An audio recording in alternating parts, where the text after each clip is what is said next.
भारतीय रेलवे ने 2030 तक खुद को ग्रीन रेलवे में बदलने का लक्ष्य रखा है। और इस लक्ष्य को पूरा करने के लिए रेलवे क्या कर रही है, उनके सामने क्या चुनौतियां हैं, इन सभी पे आज हम चर्चा करेंगे।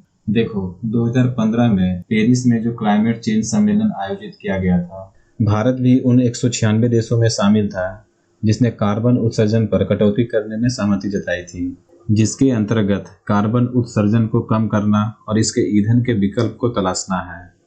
यह विकल्प ऐसी हो जो किसी तरह के प्रदूषण ना फैलाए। और इस समझौते के अनुसार भारत भी अपनी कार्बन उत्सर्जन क्षमता में 55% की कटौती करेगा। हमारे देश भारत में लगभग 13% कार्बन उत्सर्जन परिवहन क्षेत्र से आता है, जिसमें रेलवे की हिस्सेदारी लगभग 60 लाख टन पर ईयर है। भारतीय रेलवे ने ग्लोबल वार्मिंग को कम करने और जलवायु परिवर्तन से निपटने के लिए एक बड़ी पहल की शुरुआत की है, जिससे जीरो कार्बन का लक्ष्य हासिल किया जा सके।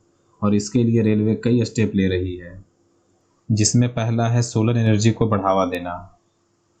इसके लिए भारतीय रेलवे ने railway roof tower solar panel के जरिए 500 मेगावाट ऊर्जा का लक्ष्य रखा है।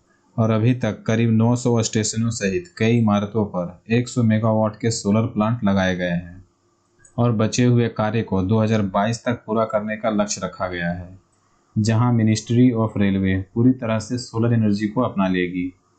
दूसरा है रेलवे इलेक्ट्रिफिकेशन, जहां रेलवे ने 40,000 से अधिक रूट किलोमीटर का विद्युतीकरण पूरा कर लिया है, जिसमें 2014 से 2020 के दौरान लगभग 1800 किलोमीटर का इलेक्ट्रिफिकेशन कार्य पूरा किया गया। और अगले साल यानी कि 2020-21 के लिए लगभग 700 किलोमीटर का लक्ष्य रखा गया है। और 2023 तक भारतीय रेलवे ने लगभग सभी मार्गों पर इलेक्ट्रिफिकेशन का कार्य पूरा करने का लक्ष्य रखा है। और तीसरा है पवन ऊर्जा। देखो, इस क्षेत्र में भारतीय रेलवे ने 200 मेगावाट पवन ऊर्जा संयंत्र स्थापित करने की योजना बनाई है, जिसमें 103 मेगावाट पवन आधारित पावर प्लांट को शुरू कर दिया गया है, जिसमें 26 मेगावाट राजस्थान में, 21 मेगावाट तमिलनाडु में और 56.4 मेगावाट महाराष्ट्र में शुरू किया गया है।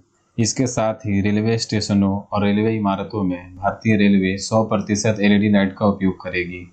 रेलवे के जो कोच होते हैं उसमें भी बदलाव किया गया है, जिसमें 2,44,000 से अधिक बायो टॉयलेट को लगाया गया है और लगभग 70,000 नए कोच बनाए गए हैं। इन लक्ष्यों को पूरा करना इतना आसान नहीं है, क्योंकि रेलवे के सामने कई चुनौतियां भी हैं।